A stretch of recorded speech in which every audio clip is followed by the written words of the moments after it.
veia cava superior esquerda. Vamos fazer uma breve revisão sobre essa malformação mais comum, venosa do tórax e que pode ter implicações práticas para o cirurgião cardiovascular. Então, aqui nessa pequena revisão, vamos definir o que é, os principais tipos anatômicos e citar 3 implicações clínicas além do processo de drenagem da SEC, da circulação extracorpórea, que a gente precisa algumas vezes canular a veia cava superior esquerda persistente. Então vamos começar pelo começo através da definição.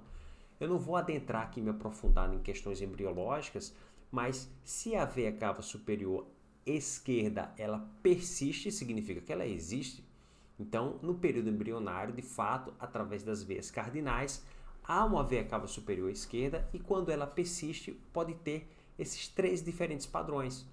Um padrão que está aqui na letra B, onde elas são independentes, uma cava superior direita e uma esquerda, e notem que aqui a gente já observa uma drenagem para o átrio direito através do seio coronário, que ocorre em até 90% dos casos, ou você pode até ter uma veia iluminada conectando esses 2 compartimentos, que em tese isso seria benéfico. Então quando você está abrindo o tórax e você vai ali dissecar a região do timo e não encontra a veia iluminada esquerda, não encontra o tronco bracocefálico venoso esquerdo, já pense em veia cava superior esquerda persistente.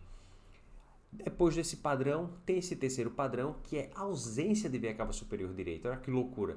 E presença apenas da veia cava superior esquerda persistente. Esse é um padrão mais raro. Se 90% drena para o seio coronário e vai consequentemente para o átrio direito, os pacientes muitas vezes são assintomáticos. Entretanto, ela pode drenar para o átrio esquerdo e aí sim teria alguma implicação clínica. Lembrando que também a presença dessa veia cava superior esquerda tem uma correlação, tem uma maior incidência, é um fator para fibrilação atrial. Aqui, questões epidemiológicas, 0,3 a 0,5% da população pode ter esse tipo de malformação e muitos são assintomáticos. E a incidência é maior, até 10% nos pacientes com cardiopatias congênitas. Notem que quando não há comunicação, como por exemplo, você vai fazer uma circulação extracorpórea, você vai ter 2 compartimentos independentes. Então é necessário muitas vezes, principalmente numa SEC mais longa, drenar essas 2 cavas. Eu poderia até colocar um aspirador através do átrio direito para aspirar em cirurgias mais curtas. Entretanto, cirurgias mais longas, isso pode gerar hemólise, dificultar meu campo operatório e muitas vezes é necessário, como por exemplo no DSAV, drenar as 2 cavas. DSAV ou cirurgias mais complexas. Aqui uma imagem de tomografia, eu particularmente amo a tomografia porque é um exame muito anatômico, agradável para mim, cirurgião. Notem que esse padrão aqui, se cair em prova, se você vê aí na vida prática, é um padrão de veia cava superior esquerda persistente isolada, que é um padrão mais raro. Note que não há, vocês não observam, veia cava superior direita. Aqui a imagem da tomografia com contraste e aqui um aspecto cirúrgico.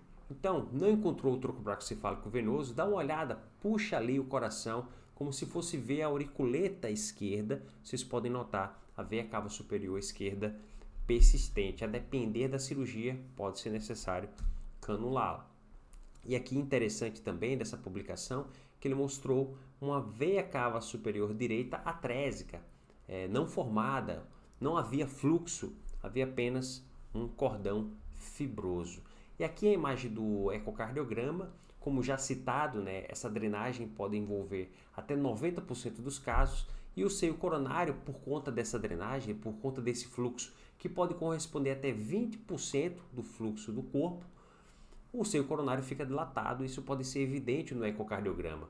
Então, viu no lado do ecocardiograma seio coronário dilatado, abre a cabeça para ver cava superior esquerda persistente e ali, nessa publicação, 80 a 92% dos casos drena para o seio coronário e lembrar que pode também drenar para o átrio esquerdo. Agora vamos para as implicações clínico-cirúrgicas. Primeira citação, Glenn, que é o Glenn bicaval. Se tem 2 cavas, a gente precisa fazer o Glenn dessas 2 cavas. Essa imagem retirada do livro do professor Ulisses Croce veia cava superior e a veia cava superior esquerda anastomosadas na artéria pulmonar, né, realizando o Glenn. Outra citação que eu encontrei na literatura, nunca vi, nunca fiz, até porque não uso perfusão retrógrada bilateral, nem unilateral, seria esse caso aqui publicado, depois eu posso mandar o artigo, de perfusão retrógrada bilateral. Nesse caso aqui, cirurgias de aorta que esse grupo faz, ele colocou um fluxo para a veia cava superior e uma sonda na veia cava superior esquerda persistente através do seio coronário para realizar a perfusão retrógrada bilateral nesse caso, porque o paciente tinha duas cavas. Outra implicação, implante de marca-passo. Já vi na prática o colega se complicar por não entender que ao realizar implante de marca-passo, se ficou estranho, o eletrodo está lá dentro do coração, está atravessando o tórax, não passando da linha média, o paciente pode ter uma veia cava superior esquerda persistente. Olha o padrão do eletrodo como fica esquisito. Então, pode acontecer na prática e particularmente o que você pode fazer é injetar contraste. O paciente não tinha um diagnóstico prévio, injeta contraste. E se já havia diagnóstico prévio, se prepare que o implante pode ser mais difícil, principalmente se for, exemplo, um ressincronizador. E tem esse relato na literatura que o colega, para realizar o implante deste CDI, utilizou uma assistência, um snare, para auxiliar na introdução do eletrodo de CDI dentro do ventrículo direito. Já esse outro caso aqui, podemos perceber aqui a injeção de contraste, foi diagnosticada a veia cava superior esquerda persistente, e aqui seria o implante do marca-passo. Notem como o posicionamento fica esquisito. Então tem que saber que existe e tem que saber que perante essa existência o implante do marca-passo vai ter outros padrões. Importante que você saiba e também passe para os colegas que vão cuidar do paciente. Ao ver o raio-x, não ache nada esquisito. E nesse caso aqui que operamos foi um CIA tipo seio venoso superior.